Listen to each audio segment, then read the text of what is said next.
That crumbling old lighthouse? Yeah, that one, the one perched like a dare on the edge of a cliff, hanging over a 200-foot drop to the rocks and the crashing Pacific. Folks say it's a 134-year-old death trap. But you know what's wild? The only real danger that morning was Cordelia Blackwood herself, standing there at 6:30 a.m. in a fuchsia blazer that probably cost more than my first car, waving her phone around like a sheriff, and threatening to call 911 before my lighthouse killed someone on the beach below. Picture the scene.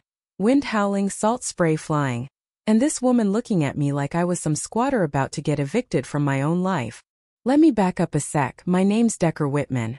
8 months before all this, I inherited a lighthouse most people would call a liability, and a patch of exclusive coastal property that, as it turns out, is worth a hell of a lot more than I ever imagined. But that morning, with Cordelia in full Karen mode, her designer binoculars hanging off her neck, heavy construction equipment for her $47 million resort rumbling right behind her, I realized exactly what I was up against. This wasn't just a HOA dispute. This was a war. So Cordelia, with the kind of confidence only years of unchecked HOA power can give you, dials 911. "This is Cordelia Blackwood, president of the Coastal Bluffs Homeowners Association," she says, giving the dispatcher her best courtroom voice. "There's a lighthouse on Beacon Point that's clearly unstable. I have every reason to believe it could collapse at any moment. The kicker? She's standing 50 feet away from a structure carved right into granite bedrock, but she starts rattling off a list of visible cracks and structural vibrations like she's an expert. Never mind the fact that she's never set foot inside the place. Facts for her are always negotiable. Meanwhile, I'm standing outside my cottage, coffee in hand, just watching this circus. The dispatcher asks for my name, so I give it, Decker Whitman, lighthouse keeper, property owner. Any structural issues? Not a one, I tell her. This place was built by the Army Corps of Engineers in 1889, and trust me, it's weathered more Pacific storms than Cordelia's resort ever will. Cordelia's face is going through the color spectrum. She's got documentation, she claims. Multiple violations. She accuses me of refusing inspections. The dispatcher sounds confused, asks about HOA jurisdiction, and I have to explain, politely as I can, that federal navigation aids don't answer to local busybodies. The verdict? They'll send a county building inspector. Cordelia hangs up, smug as ever, and pivots toward me for her big speech. "Mr. Whitman, the HOA has been more than patient with your transition.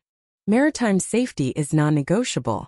She keeps dropping maritime safety like it's a magic spell, and for a second I almost laugh, because I know she's Googled just enough federal codes to be dangerous. But here's what Cordelia doesn't know. This lighthouse isn't just some old relic. It's an active federal navigation aid. Navy destroyers use the beam every night, and her resort project, as luxury as it's supposed to be, is being monitored by federal agents for illegal construction within security zones. And me? I'm not just some guy who lucked into a lighthouse. I was Coast Guard Navigation Specialist First Class for 12 years. My dad kept this light before me for 37 years. He used to say some responsibilities are bigger than property rights. So when the county inspector, Raymond Hutchkins, bless him, shows up, he looks about as tired as a man can be. Cordelia's got a whole folder of evidence. She's in his face about irregularities, community safety standards, the whole 9 yards. Raymond sighs, asks for my documentation, and I hand over everything: the Federal Registry, Coast Guard designation, deed in my name, the works. Cordelia's muttering about forged documents, but Raymond's seen it all. "This is federal property," he tells her. "County codes don't apply." You could see her world crumble in slow motion. Mouth opening, closing, not a sound coming out. But she's not one to go quietly. She tells me I'm on notice. "You'll follow every regulation to the letter. The first violation, and I'll bring the hammer down." She storms off in a BMW so shiny it probably reflects her own self-importance right back at her. Raymond leans over, gives me the real talk. "Document everything." She's got the county on speed dial. As he pulls away, I notice the neighbors poking out. An old guy with a dog gives me a wave, a jogger gives a thumbs up. Yeah, they know what it's like living under Cordelia's thumb. And the twist? Cordelia isn't just annoying. She's dangerous. Her brother-in-law, the Port Authority Commissioner, has been pushing her resort permits through, and she's been building right in Coast Guard helicopter approach paths. I've got the federal briefings to prove it. And she's just declared war on the United States Navy. She just doesn't know it yet. Next morning, fog so thick you could scoop it up with a spoon rolls in from the sea. I'm up at 5:30 running beacon checks when a mayday crackles through my radio. Cargo vessel Pacific Dynasty, lost electronics, running blind, carrying nearly $2 billion in medical supplies and electronics. For 40 minutes, I guide them in, bearing by bearing, until they're clear. They thank me, log the incident with the Coast Guard, and move on. That's why this lighthouse exists. You'd think Cordelia would appreciate that, right? Not a chance. She calls at 7 a.m. Sharp, furious. Her guests couldn't sleep because of carnival lighting from the beacon. She threatens complaints, demands the beacon be redirected. Noise and light pollution, she says, and she'll file with every agency from the EPA to the Coast Guard. I explain again that ships depend on this beam for safe passage. Don't lecture me about ships, she snaps. Modern cargo vessels don't need your antique lighthouse. The irony is almost too much. But Cordelia's not done. That afternoon, 2 federal agents show up, Department of Homeland Security, here to investigate interference with maritime security zones. I show them everything, they document the violations, and tell me Cordelia's project is about to hit a federal brick wall.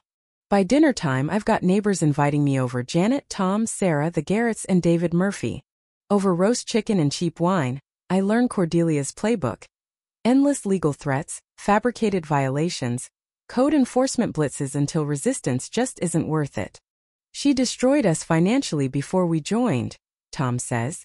Our daughter had to drop out of college. Janet shakes her head. She operates just inside the law, always with just enough paperwork to keep her clean. But I've got something they never had: federal jurisdiction. The next day, weather's clear and you can see forever. At dawn, the USS Chancellorsville, gray, bristling with antennas, shows up right off the coast, running navigation drills that depend on my lighthouse. 10:15, Cordelia calls, near panic. Mr. Whitman, what is that warship doing? My guests are terrified. She threatens Congress, demands I do something, claims economic development takes priority over outdated naval training. I almost feel bad for her, almost. Then, in a move that would make any defense attorney scream, Cordelia orders her construction crew to ignore federal cease and desist orders. Federal agents are on site. Coast Guard helicopters circle overhead, and she's shouting about state approval and federal overreach. The whole thing is so surreal, I almost forget to keep taking pictures. Within hours, she's under arrest, still arguing, still threatening to call Congress. Her brother-in-law? Arrested for bribery.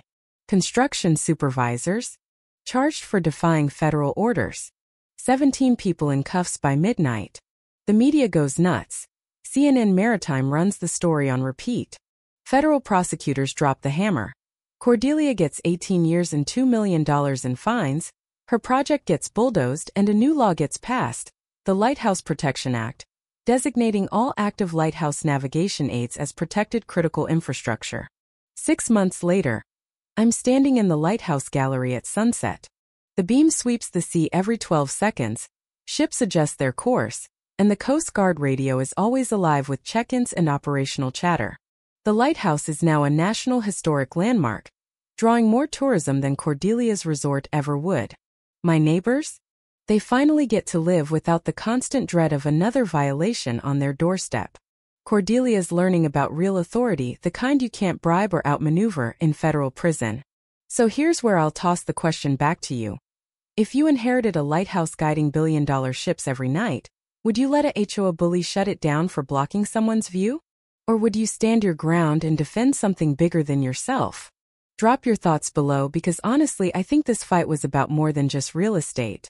It was about what deserves protection, what really matters, and whether a little common sense can still beat a mountain of bureaucracy.